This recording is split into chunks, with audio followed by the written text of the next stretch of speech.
Opposition Peshawar में जलसे के लिए तैयार, लेकिन जिला इंतजामिया की इजाजत से इनकार। खैबर पख्तूनख्वा में तमाम बड़े इज्तिमात पर मुकम्मल पाबंदी आयद कर दी गई है।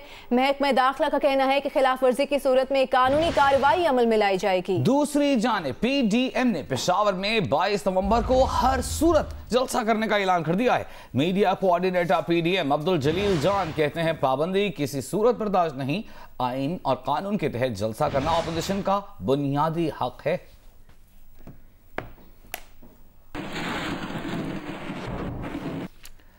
रहनुमा अवामी नेशनल पार्टी सरदार हुसैन बाबुक ने कहा है कि हुकूमत को 5 नवंबर को NOC के लिए दरख्वास्त दी थी, लेकिन तसादुम का माहौल पैदा किया जा रहा है। हुकूमत ने बैनुल-अज़लाई बॉर्डर पर नफरी तैनात की है ताकि लोगों को रोक सकें। JUI के रहनुमा लुत्फुर रहमान ने कहा कि कल से स्टेज तैयार कराना शुरू करेंगे, किसी धमकी से नहीं डरते, हर गली मोहल्ले में हुकूमत से मुकाबले के लिए तैयार हैं। मुस्लिम लीग नून के रहनुमा इख्तियार वली ने कहा कि PDM मुत्तहिद है, जलसे में SOPs का ख्याल रखा जाएगा।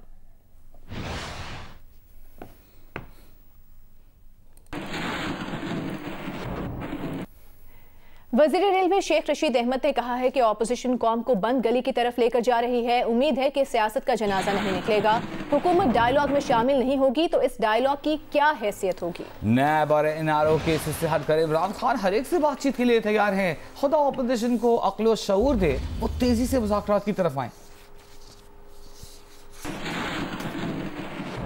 शरीफ साहब ने और मरियम साहबा ने बयानात दिए हैं, वो इमरान खान की खिदमत की है। और अगर ये जलसे करके कोरोना वायरस को फैलाकर ये समझते हैं कि ये हुकूमत को शिकस्त दे रहे हैं, ये कौम समझती है कि इन जलसों से कुछ नहीं निकलना और आप बंद गली की तरफ कौम को लेके जा रहे हैं। सियासी लोग सियासी लोगों से बातचीत नहीं करते तो वो सियासत का जनाजा निकालते हैं, और इस मुल्क में मुझे उम्मीद है सियासत का जनाजा नहीं निकलेगा और मुज़ाकरात का और डायलॉग का सिलसिला शुरू होगा। गवर्नमेंट डायलॉग में शामिल नहीं होगी तो उस डायलॉग की क्या हैसियत होगी। ऑफ कोर्स नैप और जो NRO के केसेस से हटकर इमरान खान हर एक से बातचीत करने के लिए तैयार है। दूसरी जानब वफाकी वज़ीर इत्तलात सेनेटर शबीर फराज ने कहा है कि कोरोना वबा आलमी हकीकत है, ये किसी जहन की इख्तिरा नहीं।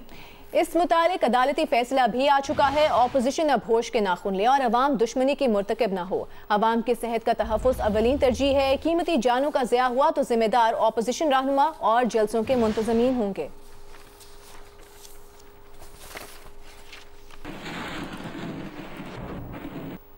और कोरोना का फैलाव रोकने के लिए कराची के तमाम अजला में स्मार्ट और माइक्रो लॉकडाउन के निफाज का फैसला किया गया है। शहर के 4 अजला में स्मार्ट जबकि 2 अजला में माइक्रो लॉकडाउन नाफिज होगा। कमिश्नर कराची के मुताबिक शहर के जनूबी, शर्की, वस्ती और गरबी के डिप्टी कमिश्नर स्मार्ट लॉकडाउन का नोटिफिकेशन कल तक जारी कर देंगे। कोरंगी और मलीर के अजला में माइक्रो लॉकडाउन नाफिज होगा। माइक्रो लॉकडाउन में महकमा सेहत की सिफारिश पर मखसूस गलियां, इलाके या महल्ले सील होंगे।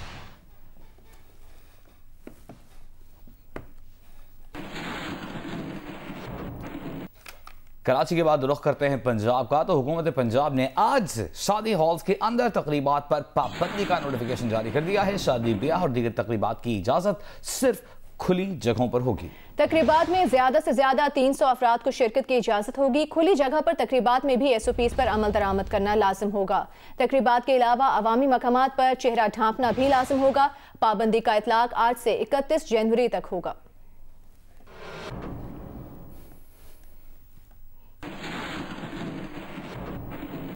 यहाँ आपको बताते हैं कि पाकिस्तान में कोरोना केसेस में तेजी से इजाफा होने लगा है। 24 घंटों के दौरान कोरोना से मजीद 36 अफराद इंतकाल कर गए। गुज़िश्ता रोज मजीद 2738 अफराद में कोरोना वायरस की तस्दीक हो गई। कोरोना टेस्ट पॉजिटिव आने की शरह 6.4% तक पहुंच गई। National command and operation centre के मुताबिक गुज़िश्ता रोज 42,909 टेस्ट किए गए।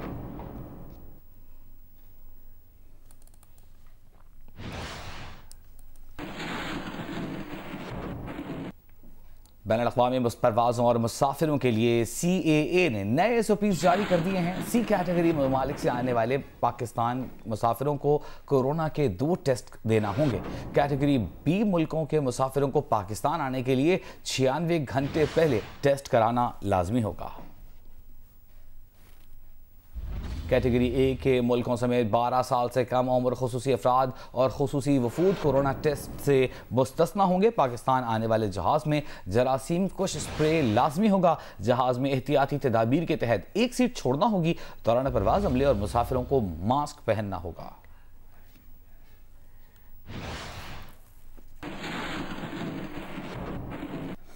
पेशावर के इलाके बढबेर में 7 साल की बच्ची के कत्ल का मुअम्मा हल न हो सका। बच्ची को किसने और क्यों मारा, तहकीकात जारी हैं। इब्तदाई तहकीक के मुताबिक बच्ची को सुबह के वक्त जला दिया गया। बच्ची को घसीट कर खेत में ले जाने के शवाहिद भी मिल गए। इलाके की जियो फेंसिंग और प्रोफाइलिंग जारी है। मजीद बता रहे हैं नुमाइंदा जियो न्यूज़ रसूल दावड़। जी बिल्कुल, हम बडाबेर के इलाका बलुखेल में मौजूद है, जहाँ पे वाक़या हुआ था। एक बच्ची को जलाया गया है। इस वक्त उसके घर के सामने हम मौजूद है। ये सामने जो नज़र आ रहा है ये उसका घर है और साथ ही हुजरा है। ये उसका घर है और यहाँ से वो निकल चुकी है 3 बजे के करीब। उसके वालिद का ये कहना है कि उन्होंने कोशिश की लेकिन कहीं नहीं मिला। गाड़ी पे स्पीकर बांधे, पूरे गाँव में बंदे भेजे, उनसे ऐलानात कराए और ख़ुद गया ताने जो अर्जी दरख्वास्त थी वो दायर की है। ये बच्ची रोज़ाना इसी स्कूल में पढ़ाई के लिए आती थी। 300-400 मीटर का फासला है। उस दिन भी ये मेरे साथ ही स्कूल आई थी। स्कूल से मैं अपने साथ ही घर ले गया था और ये उसका क्लास है सामने। ये वही जगह है जहाँ पे इस बच्ची की लाश मिली थी। यहाँ पहले भी एक वाक़या हुआ था। तायरुल्लाह नामी एक बच्चा था, उसके पेट को चाक करके कत्ल किया गया था। उनकी इन्वेस्टिगेशन भी जारी है और इस बच्ची की इन्वेस्टिगेशन भी जारी है। पुलिस मुतमईन है। इनका ये कहना है कि जल्द दोनों केसेस के जो मरकज़ी मुल्ज़िमान है उसको गिरफ्तार किया जाएगा। वज़ीर-ए-आज़म इमरान खान ने कहा है कि अहले अफगानिस्तान के बाद अमन में सबसे बड़ा हिस्सा हमारा है। अमन से बाहमी रवाबित, तिजारत के दरवाजे खुलेंगे और खुशहाली अफगानिस्तान और पाकिस्तान का रुख करेगी। अपने एक बयान में वज़ीर-ए-आज़म इमरान खान का कहना था कि अमन और तिजारत के समरात बतौर ख़ास हमारे कबायली अवाम तक पहुँचेंगे। कबायली अवाम ने अफगान जंग की तबाहकारियों का बारे गिरां उठाया है। दौरा काबुल अफगानिस्तान में अमन के हवाले से पाकिस्तान के आज़म के इजहार की जानिब एक और कदम है। वज़ीर आज़म इमरान खान का यह भी कहना था कि वो कभी भी तनाज़ात के अस्करी हल के कायल नहीं। ईमान है कि अफगानिस्तान में अमन सियासी गुफ्तो शुनीद से ही हासिल होगा।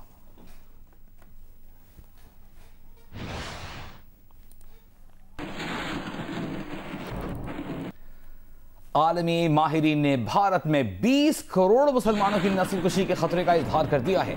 माहिरीन का कहना है कि भारत में मुसलमानों के हवाले से सूरत हाल अब भी संगीन है। कश्मीर और आसाम में मुसलमानों पर जुल्म उनके कत्लेआम से पहले का मरहला था। मुसलमानों पर जुल्म उनकी मुआशी सूरत हाल को बदतर कर रहा है और भारत मुसलमानों के इंसानी और आईनी हुकूक से इनकार कर रहा है। वाशिंगटन में इंडियन अमेरिकन मुस्लिम काउंसिल के ज़ेरे एहतमाम नस्लकुशी और हिंदुस्तान के मुसलमानों के 10 मराहिल के मौजू पर मुबाहिसा हुआ, जिसमें जेनोसाइड वॉच के सरबरा का कहना था कि भारत में इंसानियत के खिलाफ मुनज़्ज़म जराइम का सिलसिला जारी है।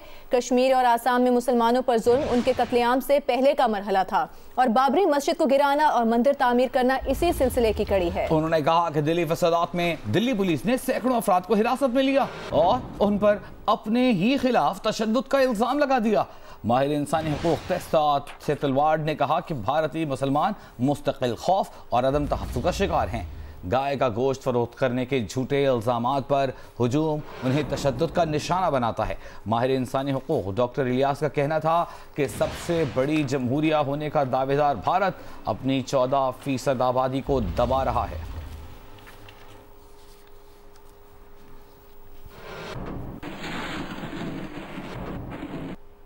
वज़ीर ख़ारिजा शाह महमूद कुरैशी ने कहा है कि जेनोसाइड वॉच के सरबरा का बयान पाकिस्तान के मौक़िफ़ और नुक्ता नज़र की तायद है। मुसलमानों से नारवा सलूक सिर्फ वादी तक महदूद नहीं, ऐसा पूरे भारत में हो रहा है। पाकिस्तान ने भारत के साथ भारत के दहशतगर्दी में मुलविस होने के सबूत दिए हैं। भारत दहशतगर्दों की पुष्ट पनाही, फंड्स और असलहे की फराहमी में मुलविस है। नहीं चाहेंगे कि भारत पाकिस्तान के खिलाफ पाकिस्तान के किसी पड़ोसी मुल्क की सरजमीन इस्तेमाल करे। काबुल में अफगान हम मनसब के साथ होने वाली मुलाकात में भी ये मामला उठाया है।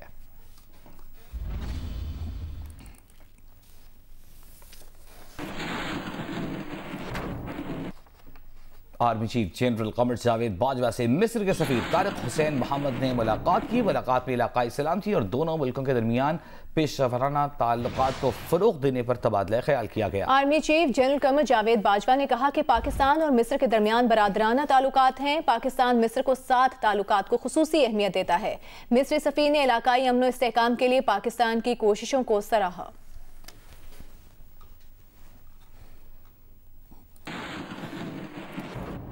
स्पीकर पंजाब असम्बली चौधरी परवेज इलाही से यूनिवर्सिटी ऑफ गुजरात के मेडिकल फाइनल ईयर के तलबा के वफ्द ने मुलाकात की और अपने मसाइल से उन्हें आगाह किया। तलबा ने स्पीकर पंजाब असम्बली को बताया कि हॉस्टल जंगल का समा पेश कर रहा है, झाड़ियों की वजह से कमरों में कीड़ों की भरमार है, सीवरेज सिस्टम खराब हो चुका। चौधरी परवेज इलाही ने कहा कि शहबाज शरीफ की गलत पॉलिसियों की वजह से गुजरात और सरगोधा यूनिवर्सिटीज़ के तालिब इल्म रुल गए। तख्तियाँ लगाने के चक्कर में शहबाज शरीफ ने तालीमी इदारों को तबाही के दहाने पर पहुंचा दिया। तलबा परेशान न हो, जल्द गुजरात यूनिवर्सिटी के मसाइल तरजीही बुनियादों पर हल कर दिए जाएंगे।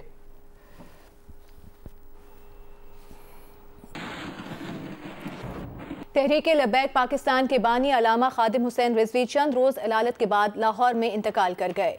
अलामा खादिम हुसैन रिजवी की नमाज जनाजा कल सुबह मीनार पाकिस्तान ग्राउंड में अदा की जाएगी। खादिम हुसैन रिजवी के इंतकाल पर वज़ीर आज़म Imran Khan, army chief general Qamar Javed Bajwa, Mufti Taqi Usmani, Allama Kaukab Noorani समेत सियासी और समाजी रहनुमाओं ने गहरे दुख और रंज का इजहार करते हुए कहा है कि मुल्क एक बड़े आलिम दीन और सच्चे आशिक रसूल से महरूम हो गया।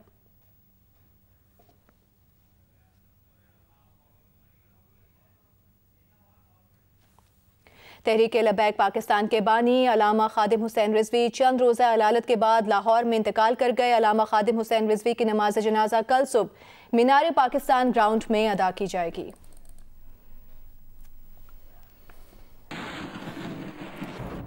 FIA सिंध और पंजाब पुलिस में MOU पर दस्तखत हो गए हैं। मनी लॉन्ड्रिंग के केसेस अब पुलिस से FIA को मुंतकिल हो सकेंगे। ये तहकीकात एंटी मनी लॉन्ड्रिंग एक्ट के तहत FIA को मुंतकिल होंगी। तला हाशमी नुमाइंदा जियो न्यूज़ हमारे साथ मौजूद हैं। तला, तो क्या पुलिस FIA मिलकर काम करेंगे अब पंजाब और सिंध में?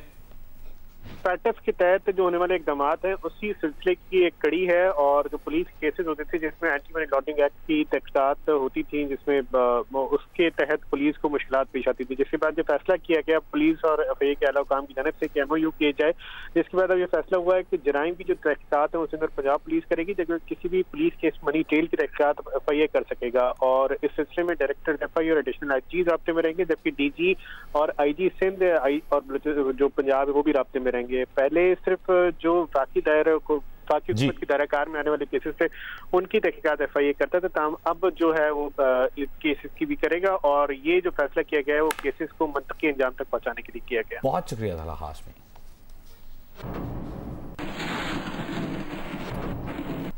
खबरदार, सड़क पर गैर मुताल्लिका जगह पर कचरा फेंका तो गिरफ्तार कर लिए जाओगे। जी, कराची में 2 माह के लिए गैर मुताल्लिका जगह पर कचरा फेंकने पर पाबंदी लगा दी गई है। कमिश्नर कराची का कहना है कि कचरा फेंकने वालों के खिलाफ FIR दर्ज की जाएगी। कचरा फेंकने वालों को दफा 144 के शिक 188 के तहत गिरफ्तार किया जाएगा।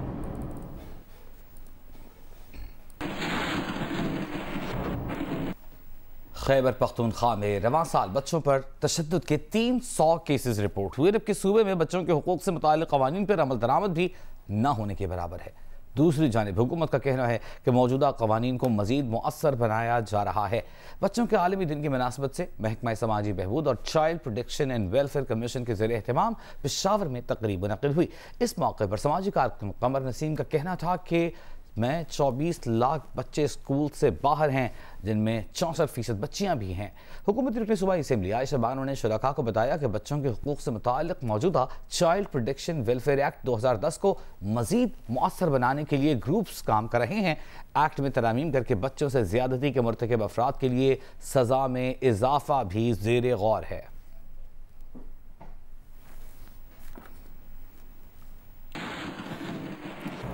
मुजफ्फरगढ़ में थल जीप रैली के दौरान एक गाड़ी बेकाबू होकर उलट गई। गाड़ी में सवार रेसर्स मुअज्जिज़ाना तौर पर महफूज रहे। मुजफ्फरगढ़ में 5वीं थल जीप रैली के क्वालिफाइंग राउंड के दौरान एक गाड़ी को हादसा पेश आया। तेज रफ्तारी के बायस राजा जरार और उमर सलीम की गाड़ी बेकाबू होकर उलट गई। ट्रैक पर मौजूद शायकीन ने गाड़ी को सीधा करके ड्राइवर्स को बाहर निकाला। हादसे के दौरान मुअज्जिज़ाना तौर पर दोनों रेसर्स महफूज रहे।